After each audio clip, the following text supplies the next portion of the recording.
My name is Paige Lawson. I'm 24 years old, and this is my true story. This really happened to me, and it completely changed my life. I once trusted someone deeply, but what they did to me was so shocking, so terrifying that I'm still haunted by it.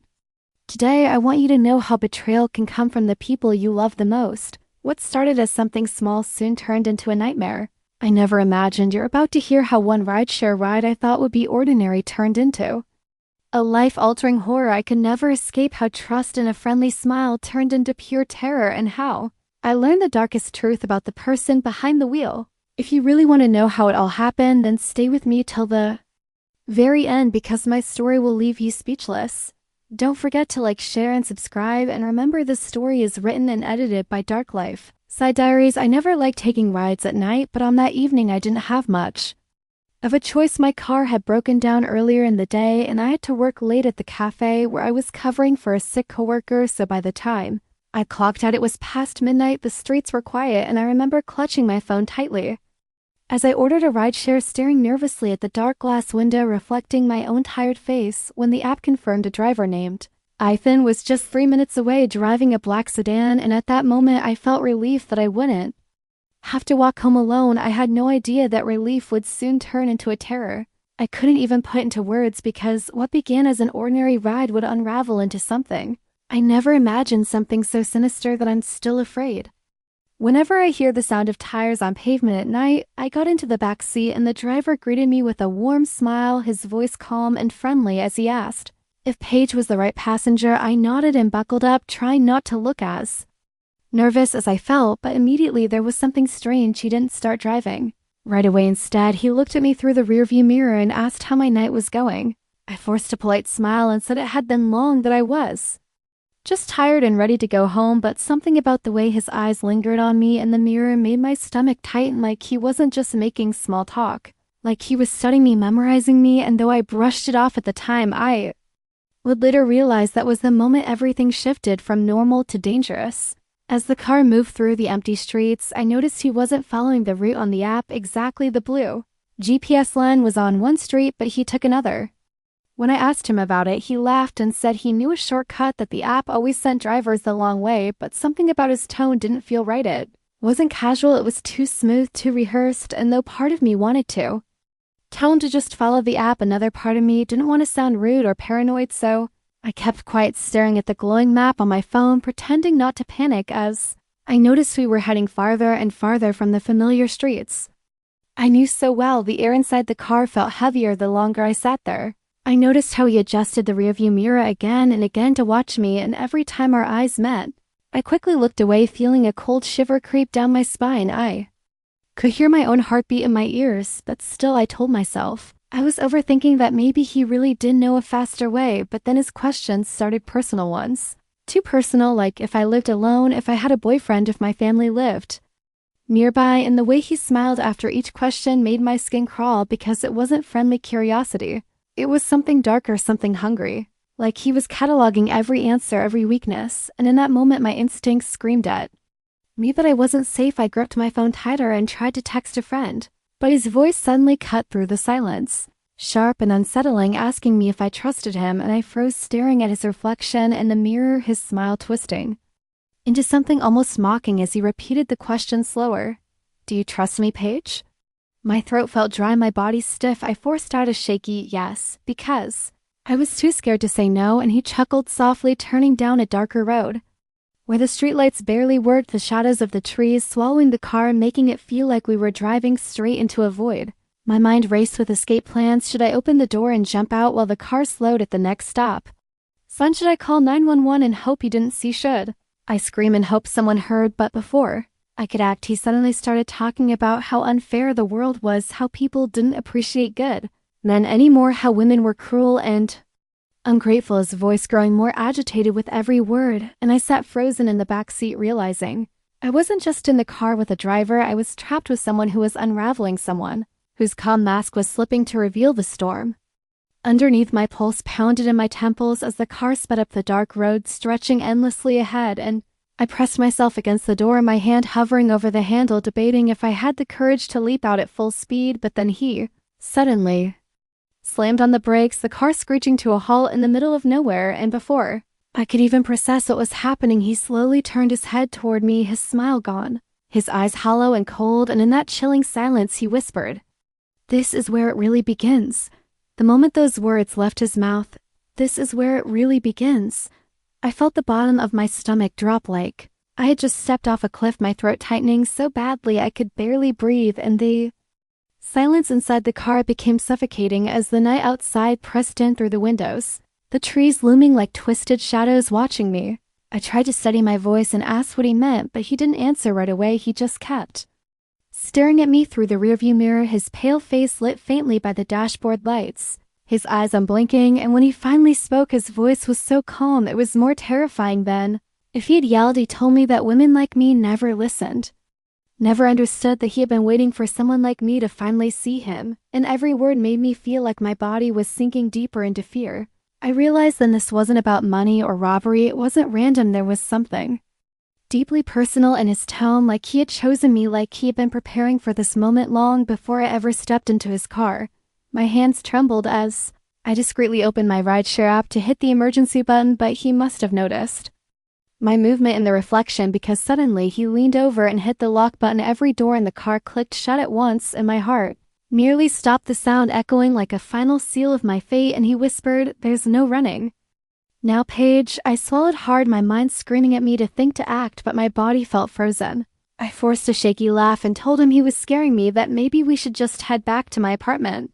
But he slammed his hands against the steering wheel so hard I jumped, his face twisting into rage before softening, just as quickly, like he enjoyed watching me flinch, and then he turned off the headlights, completely plunging us into near darkness except for the faint glow of the moon above, and began driving slowly down a dirt path I hadn't even noticed before, the sound of gravel crunching under the tires making every nerve in my body feel raw. I could barely see outside, but I caught glimpses of broken fences, abandoned fields, and looming shapes of barns and sheds, and the terrifying realization hit me. He wasn't lost. He knew exactly where he was going. This was planned, and I had willingly walked straight into his trap. Desperate, I opened my phone again, this time trying to send my location to my best friend Emma, but the screen showed no service, and my blood ran cold. I realized we were too far from town, too deep into nowhere for a signal, and the hopelessness that washed over me made my chest ache. I wanted to scream, but fear gripped my throat like a vice. He started talking again, almost in a whisper, telling me about his life, how no one respected him, how women always laughed at him, how every passenger he had ever picked up treated him like he was invisible, and his voice cracked when he said, "But not you." Paige, you looked me in the eye, you smiled when I said hello, "You're different." And I wanted to scream at him that I wasn't different, that I didn't want this, but I stayed quiet, trying to hold back tears because I sensed that the wrong word might push him into something irreversible.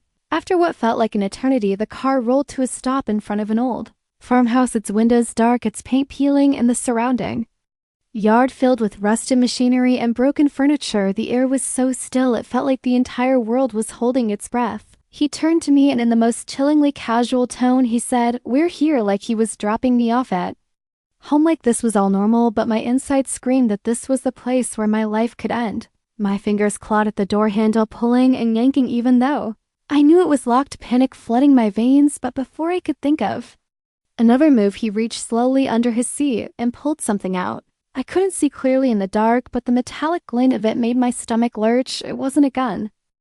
It looked like a crowbar, heavy and threatening, and he set it gently on the passenger seat as if daring me to make a wrong move. I forced myself to breathe, to think logically, even though every instinct screamed at me to fight, but I realized if I lunged now, he was stronger. If I tried to scream, no one was around to hear. I needed a plan. I needed to outsmart him, so I swallowed my terror and asked softly if I could use the bathroom inside, pretending to keep my voice calm even as my chest felt like it would burst. And after a long pause, he smiled again, that same fake, unsettling smile, and said, "Of course, Paige, I wouldn't want you uncomfortable," and unlocked the doors. The second I stepped out into the cold night air, I realized my chance. The farmhouse was surrounded by overgrown fields, tall grass, and trees that could give me cover if I ran, but he was right behind me watching every move, and the crowbar was still in his hand.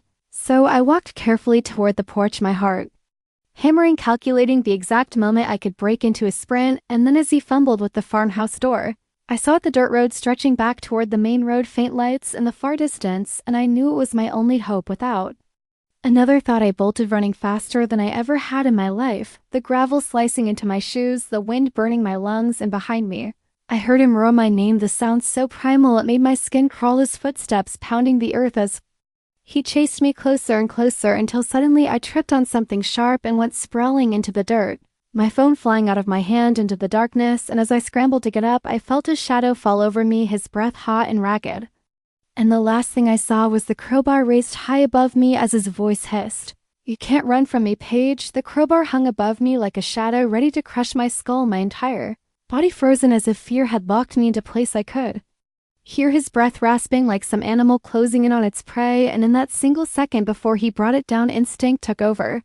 I rolled to the side, the metal crashing into the dirt where my head had been, sending pebbles flying into my face. My heart thundered so loudly it drowned out everything else. I scrambled up my knees, bleeding, my palms scraped, but I forced myself to run again, zigzagging through the overgrown field beside the dirt road, hoping the uneven ground would slow him. And behind me, I heard his footsteps stumbling, his curses tearing through the night, but every second he stayed close.